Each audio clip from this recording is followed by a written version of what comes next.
In episode 1171, the true nature of Loki's demonic ability was finally revealed. That ability is a giant flaming snake with overwhelming destructive power. In his true beast form, Loki retains his human physique but grows sharp claws on both arms, his head transforms into a snake shape, and he has a long, wriggling snake king behind him, giving him an unusual appearance. Furthermore, when fully healed, Loki transforms into the Flame Orochi, boasting his enormous athletic ability, and dominates the battlefield with his blazing flames. Harald's death prompted Loki to decide to leave his hometown of Elbaf.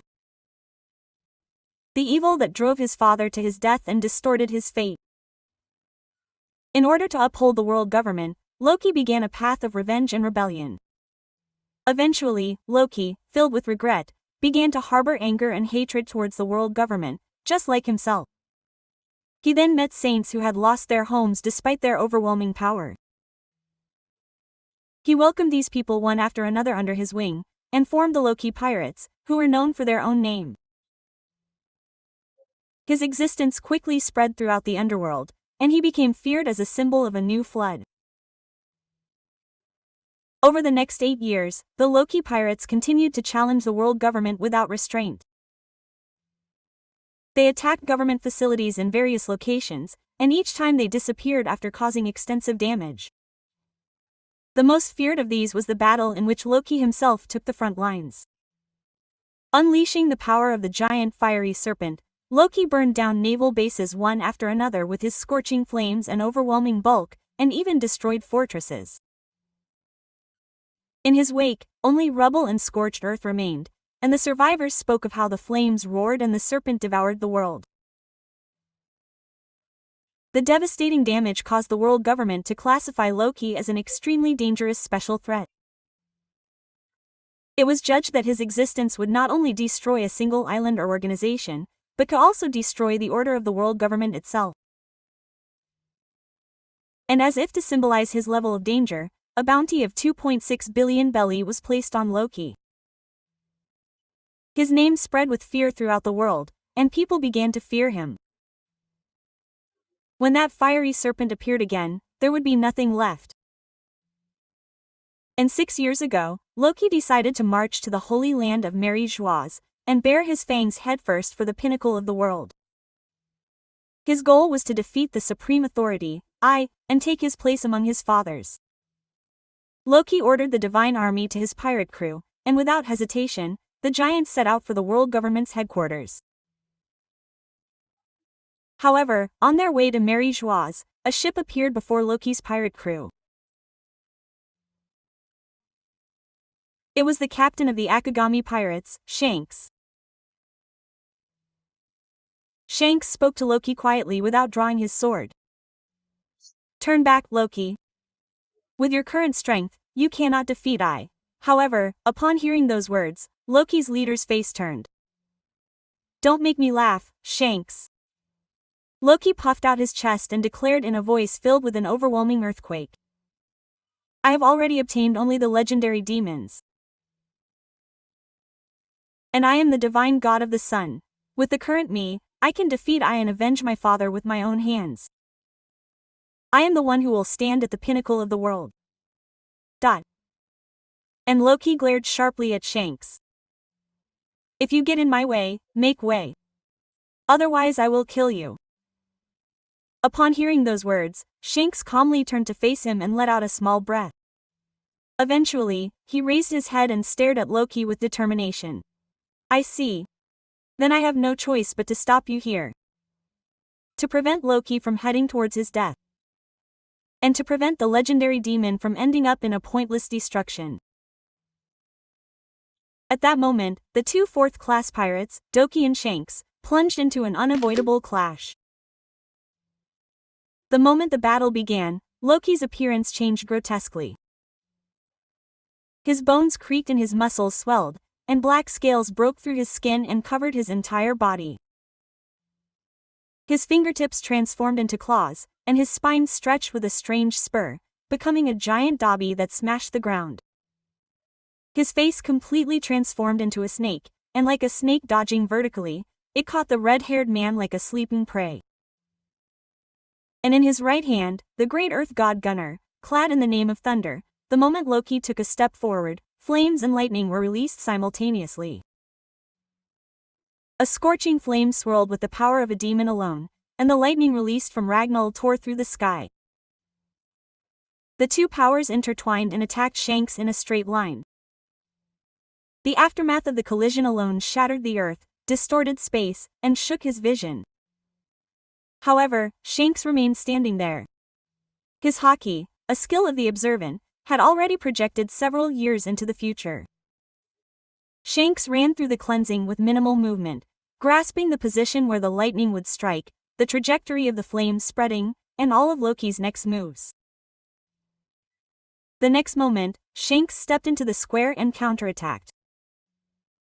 A slash that concentrated hockey to the limit was released, deeply cutting through Loki's sphere, and scorching blood swirled inside, mixed with the flames, and evaporated. Loki immediately twisted his body and threw the earth away with Dobby. The blow scraped away the mountainside, sending lightning raining down on the field. Shanks narrowly dodged it, stepped forward as he landed, and swung his sword again. Several, 10 times, slashes and flames, lightning and hockey clashed, and the battlefield was left unrecognizable. Loki's scales were definitely covered in more wounds. Before he could regenerate, he was defeated. With each blow, his anger piled up. Before long, his shoulders were starting to grow larger. Looking at them, Sue spoke quietly and lowly. With that power, he seriously took on the world. One word completely burned away the strength of his body. His anger exploded. The color of the conqueror erupted and flames pierced the sky. The next moment, his body grew even larger. A giant, covering the entirety of the tower, the scorching scales overlapped and the snake burned like the sun. Loki, the wise man, opened his mouth wide. Scorching heat condensed in the back of his throat. The next moment, a main stream of poisonous flames was released. It is a fiery poison that burns and corrodes everything it touches. Shanks, who has been swiftly slinging Hadaka, immediately switches, but Bakuin chases after him, burning his shoulders and sides and causing blood to drip down. Furthermore, with a speed unimaginable for its enormous size, the snake's body spits out the ground and blooms in the air, attacking Shanks. Shanks dodges and slashes, but he cannot block everything. He is defeated in one bite. Blood flows from his forehead. Seeing this, Loki negotiates. "What's wrong, Shanks? Are you trembling in front of me?" But the next moment, Shanks wipes the blood from his mouth and smiles fearlessly. A snake? He readies his griffin. Too bad, Loki. This is the snake's natural enemy. Suddenly, the griffin changes. A lifelike pulse different from hockey is transmitted from its body. The sword is alive. The griffin is a sword that contains only the devil. The next moment, the griffin changes shape and becomes gigantic. Sharp key-clad, wings that cover the heavens, the king of the sky born to hunt snakes. Shanks rides on its back and soars into the sky. I cut through Loki from above with repeated rapid attacks. There is no escape. It's like I'm hunting snakes. Ah! And at the last moment, Shanks leaps into the air and unleashes the Haoshoku hockey from my back to its fullest extent. It's over, Loki. Shanks dances towards the head of Ranger Loki and plunges his sword into his brain. All his hockey, shock, and will are concentrated on one point. With a tremendous bang, scorching flames explode, the lightning disappears, and the body of the giant snake collapses. Loki falls to the ground, the flames completely extinguished. Shanks draws his sword and stands still. The world cannot be changed by strength alone. After defeating Loki, Shanks arrests him and takes him to Elbath.